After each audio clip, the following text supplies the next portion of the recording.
महाशिवरात्रीसाठी श्री कपालेश्वर महादेव मंदिरात विशेष तयारी। येत्या 26 फेब्रुवारी 2025 रोजी महाशिवरात्री निमित्त श्री कपालेश्वर महादेव मंदिरात 2 लाखांहून अधिक भाविक दर्शनासाठी येण्याची शक्यता आहे। भाविकांच्या सुविधेसाठी व गर्दीच्या नियोजनासाठी संस्थेने विशेष व्यवस्था केली आहे।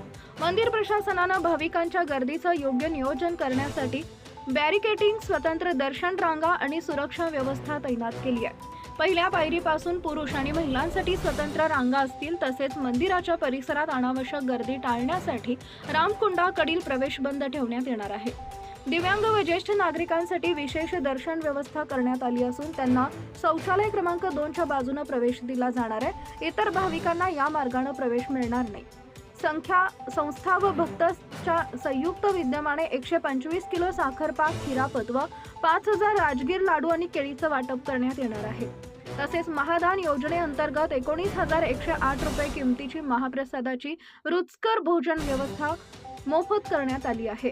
या कार्यक्रमाला जिल्हाधिकारी जलद शर्मा आणि नाशिक महानगरपालिकेच्या आयुक्त श्रीमती मनीषा खत्री प्रमुख उपस्थित राहणार आहेत। श्री कपालेश्वर महादेव मंदिर प्रशासन, ॲडव्होकेट अध्यक्ष अक्षय कलंत्री, श्रद्धा कोतवाल दुसाणे, रावसाहेब कोशिरे उपाध्यक्षा सचिव, श्रीकांत राठी खजिनदार, मंडलेश्वर काळे विश्वस्त, ॲडव्होकेट प्रशांत जाधव विश्वस्त, सुनील पटेल विश्वस्त।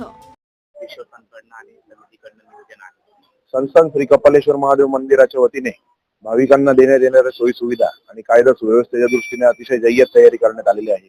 यामध्ये एनबी सिक्युरिटीचे सुरक्षा रक्षक, त्याचप्रमाणे गरुड जे करिअर अकॅडमीचे स्वयंसेवक आणि देवस्थान व्यवस्थापन उपसमितीचे स्वयंसेवक यांच्या माध्यमातून 15 मिनिटांच्या आत भाविकांना दर्शन होईल अशी व्यवस्था आणि यंत्रणा आम्ही कार्यान्वित केलेली आहे।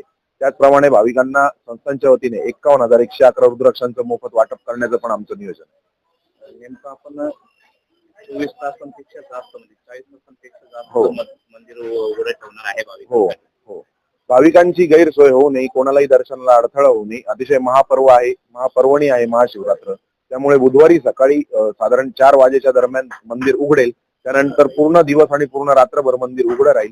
बुधवारी रात्री मध्यरात्री 12 वाजता इथे पूजन सुरू होईल आणि शिवविवाहाचं, आणि त्यानंतर पुन्हा गुरुवारी रात्री 10 वाजेच्या आसपास मंदिर बंद करण्यात येणार आहे। तब्बल 41 तास मंदिर अविरत सुरू राहणार आहे। काय भाविकांना आव्हान? भाविकांना आव्हान एवढंच आहे की आम्ही जे उपाययोजना केल्या आहेत त्या आणि पब्लिक ऍड्रेस सिस्टीम च्या माध्यमातून ज्या सूचना दिल्या जाणार आहेत भाविकांना, त्याचं त्यांनी पालन करावं आणि संस्थांच्या या उपाययोजनांना सहकार्य करावं। किती मिनिटात भाविकांचं दर्शन होईल? आमचा प्रयत्न आहे की कमीत कमी 5 आणि जास्तीत जास्त 15 मिनिटांच्या आत दर्शन व्हावं। यापूर्वी 1 तास, 1.5 तास, 2 तास दर्शनाला लागायचे। मागील वेळी आम्ही प्रयोग स्वरूपात हा करून बघितलेला आहे। त्यामध्ये कमीत कमी 3 मिनिटांत, जास्तीत जास्त 17 मिनिटांमध्ये दर्शन झाल्याचं आपलं रेकॉर्ड मागच्या श्रावणामध्ये झालेलं आहे। त्यामुळे या महाशिवरात्रीला देखील तेच रेकॉर्ड आणखी वेळ कमी करण्याकडे आमचा भर आहे। Subscribe now and press the bell icon. Never miss an update.